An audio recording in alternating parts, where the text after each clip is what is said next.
What's going on, people? Today on the Trumpet Studio, we're going to talk about how to simplify teaching brass.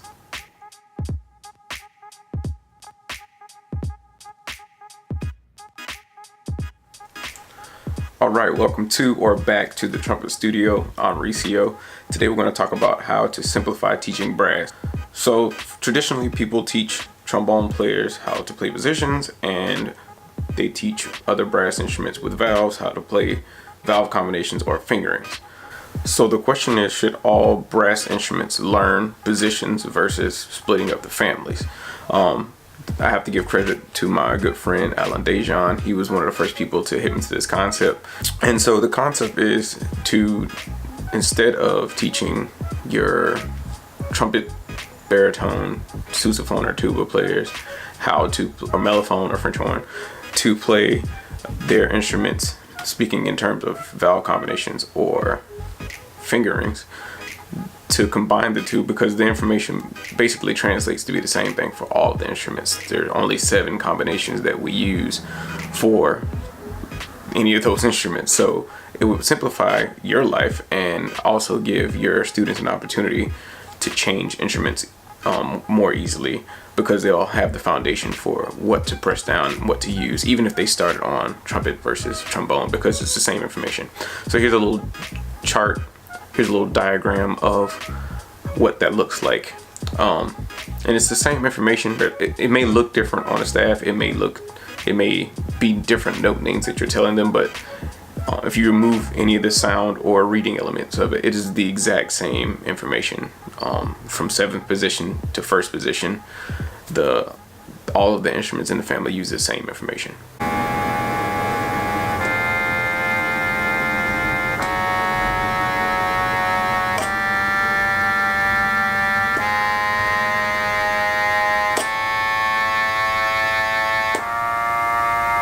Alright, so now we already see that we can save a lot of time using this position concept. If you were to talk to your group of students and you needed to tell your trombone players to play in 1st position, and you need to tell all of your brass players to play open, or if you were going to be talking about 7th position, you'd be telling your valved brass players to press down 1, 2, and 3, which is a lot more words than saying 7th position or 7th. And so it's more efficient on your end, but like I said earlier, it'll help crossover rate between your trombone players to other instruments and your other brass instruments to trombone, and it simplifies everything, so it bridges those gaps. So going from 7th to 1st on all of these instruments will create a chromatic sound in the lowest octave. It'll create a chromatic scale in essence. The only difference that will happen is that once you start from the lowest register and increase to going higher, the combinations do become more simple. So I typically follow this rule of thought from the lowest register, from concert E, or F sharp for the B flat instruments. It's 7 to 1, then 7 to 1, then 5 to 1, 4 to 1, then 5 to 1, and we'll be getting to concert B flat or a C for our B flat instruments at the moderate top of their range. And that is pretty standard throughout all of the instruments. And you would have covered 2.5, 3 octaves on the instruments, which even if you're not a player on either one of those instruments, if you can follow that system, you can play a chromatic scale from a really low note to a moderately high note. So check that out, see what you think as a teacher, and see if that helps you. So in a nutshell, there's only 7 total options you have for pressing down valves and having combinations. Now there are exceptions to these 7, mainly when you add in the idea of having 4 valved brass instruments like a piccolo trumpet or a euphonium with 4 valves. Then you have some options there that aren't involved in this 7th position, but I don't think that applies to a lot of people who would need this information.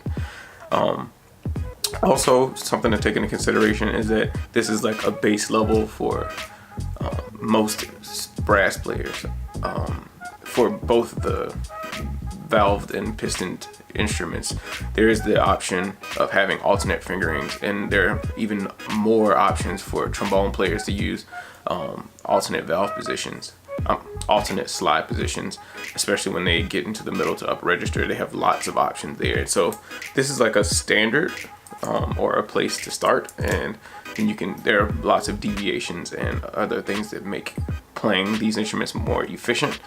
But again, that's something that's going to be like college level players that will need to know that information to be able to adjust, or they'll know that this is like a rule and the other things are exceptions. Oh, and the other things are just options. So there you go. So this is just part one of multiple videos for this specific series. This is going to probably be 3 to 5 videos where I can dive into this fully, give examples of the different instruments, how they are very similar and how they are very different. And so I can also provide some PDFs, classroom or brass sectionals that you can use to have the students work on different scales and these concepts together.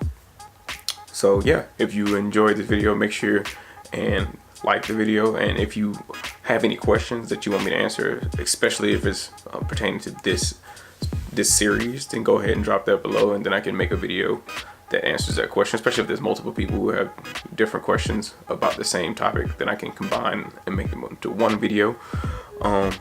For sure, add me on all the social media places, Ricio, and I will continue to hit you with these insightful videos about teaching brass and the trumpet world, the brass world, but coming from a trumpet player. So thank y'all. I'm out.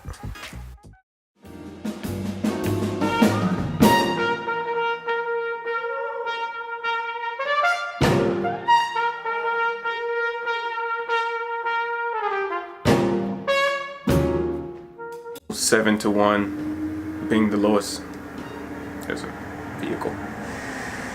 Thanks, guys. I usually